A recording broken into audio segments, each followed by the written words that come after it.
Hello mga ka-jobs! Welcome to my channel. Today I will show you how to fix the immersion heater timer. Kasi sira eh. Sira yung immersion timer niya or heater timer.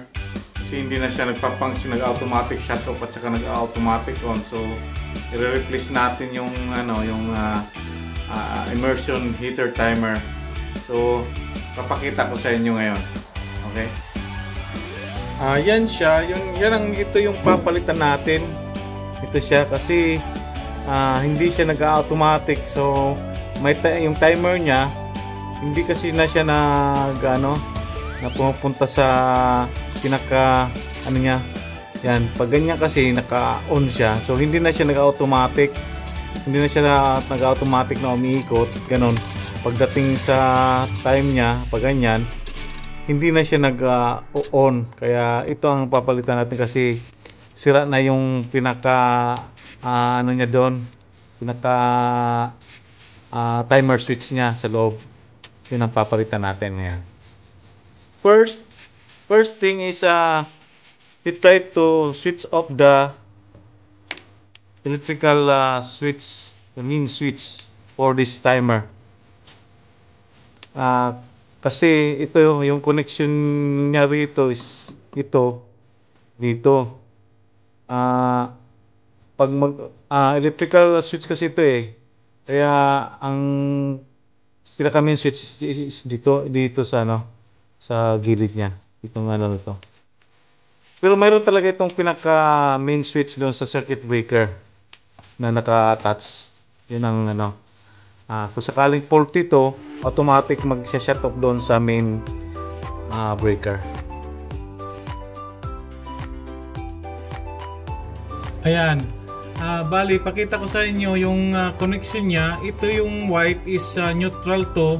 Tsaka itong dalawang brown is ito yung mga live.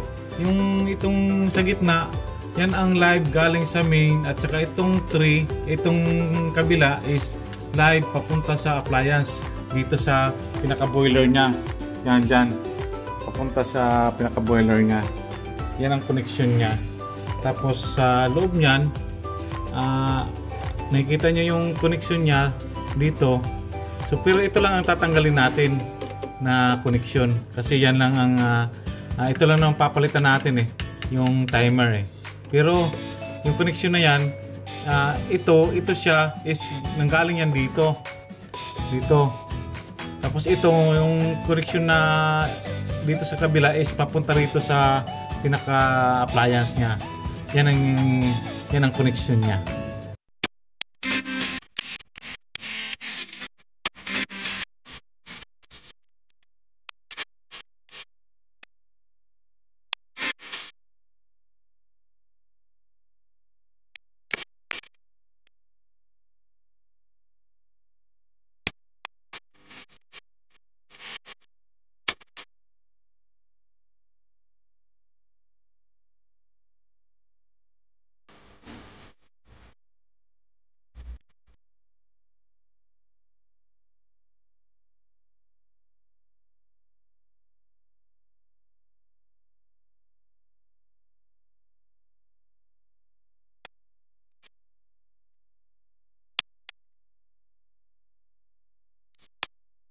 Okay, yan po yung natin ngayon. Nagawa. Yan, natapos na. So, subukan natin siya ngayon. Ito, i-on natin. Yan. Pagka-on yan, subukan natin na aandar. Kasi ito, yung bago natin kinabit, meron siyang indicator.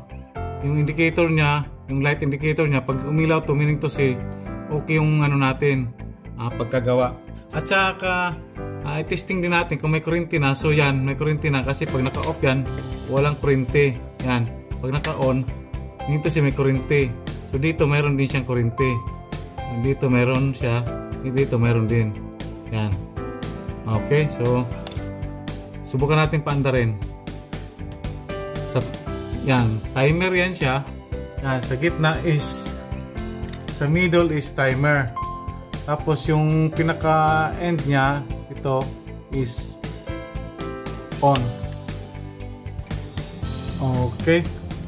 Yan, so maganda yung resulta. Yan, umaandar na yung boiler natin. Yan. Tapos subukan naman natin ngayon yung timer. Magta-timer tayo. Yan.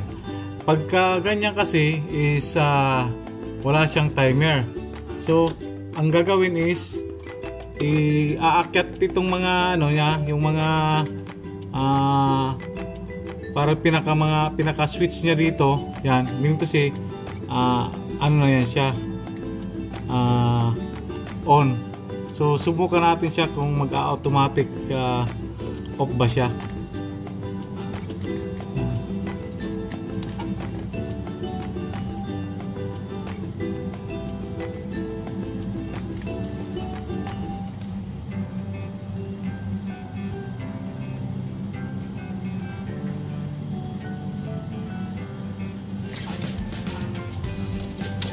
Yun. So okay siya, nag-automatic off siya. So maganda yung pagkagawa natin. So okay na siya. Okay, sana mayroon kayong natutunan dyan ngayon. Okay guys, sana may natutunan kayo sa araw na to ngayon. Thank you for watching. Please like, subscribe and comment below. Thank you. Bye bye.